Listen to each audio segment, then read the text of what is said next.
Chikkodi to Goturu road ಹೆಂಗೈತೆ ಅಂದ್ರೆ ಬಹಳಷ್ಟು ಎಲ್ಲ ಹದಗೆಟ್ಟು ಹೋಗೈತಿ.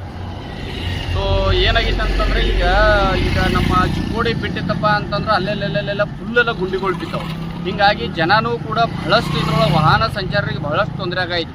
ಈಗ ಆಂಬುಲೆನ್ಸ್ಗಳಾಗಿರ್ಬೋದು ಅಥವಾ KSRTC ಬಸ್ಗಳು ಸಾಕಷ್ಟು ಹೊಂಟಿದವು. ಈಗ ಹೀಗಾಗಿ ಏನಾಗಿದೆ ಅಂದ್ರೆ ವಾಹನ ಸಂಚಾರ ಬಹಳಷ್ಟು ತೊಂದರೆ ಆಗೈತಿ. ಅದಕ್ಕೆ ಸರ್ಕಾರ ಇದ್ರ ಬಗ್ಗೆ ಯಾವುದೂ ಕೂಡ ತಲೆ ಕೆಡಿಸ್ಕೋದಿಲ್ಲ. ಸರ್ಕಾರ ಅನ್ನೋದಕ್ಕಿಂತನೂ ಈ ಲೋಕಲ್ ಜನಪ್ರತಿನಿಧಿಗಳು ಅನ್ಬೋದು ಮತ್ತು ಈ ತಾಲೂಕು ಆಡಳಿತ ಮತ್ತು ಜಿಲ್ಲಾಡಳಿತ. ಯಾಕಂತಂದ್ರೆ ಈಗ ಸದ್ಯದಾಗಿ ಗುಂಡಿಗಳು ಮುಚ್ಚಲಿಲ್ಲಪ್ಪ ಅಂತಂದ್ರೆ ಅಹಿತಕರ ಬಹಳಷ್ಟು ಘಟನೆಗಳು ಆಗ್ತಾವೆ. ಏನಾಗ್ತೈತಿ ಅಂದ್ರೆ ಅಪಘಾತಗಳು ಆಗ್ತಾವೆ. ಒಂದು ಗುಂಡಿ ತೆಗಣೆ ಹಾಕಕ್ಕೆ ಒಂದು ಗುಂಡಿಯನ್ನು ಉಳ್ಸಕ್ಕೆ ಹೋಗಿಸಿಂದ ಮತ್ತೊಂದು ಗುಂಡಿ ಒಳಗೆ ಹಾಕಿಸಿಂದ ಈ ರೀತಿಯ ಟೂ ವೀಲರ್ದವರು ಬೀಳಾಕದಾರು.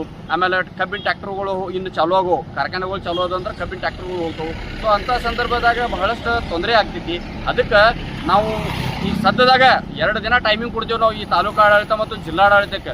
ಈ ಸಂಬಂಧಪಟ್ಟಂಗೆ ರಸ್ತೆ ಏನು ಸಾರಿಗೆದ ಏನು ಸಂಬಂಧಪಡ್ತೈತಿ ಇದಕ್ಕೆ ಗುಂಡಿಗಳನ್ನು ಮುಚ್ಚುವಂಥ ಕೆಲಸ ಮಾಡಬೇಕು. ಮಾಡಲಿಲ್ಲಪ್ಪ ಅಂತಂದ್ರೆ ಒಂದು 2-3 ದಿನದಾಗ ನಾವು ಮತ್ತೆ ಇಲ್ಲಿ ಗಿಡಗಳು ಹಚ್ಚುವಂಥ ಒಂದು ಪ್ರತಿಭಟನೆಯನ್ನು ಮಾಡಬೇಕು. ಅದಕ್ಕೆ ನಾವು ಎಚ್ಚರಿಕೆಯನ್ನು ಕೊಡ್ತೀವಿ.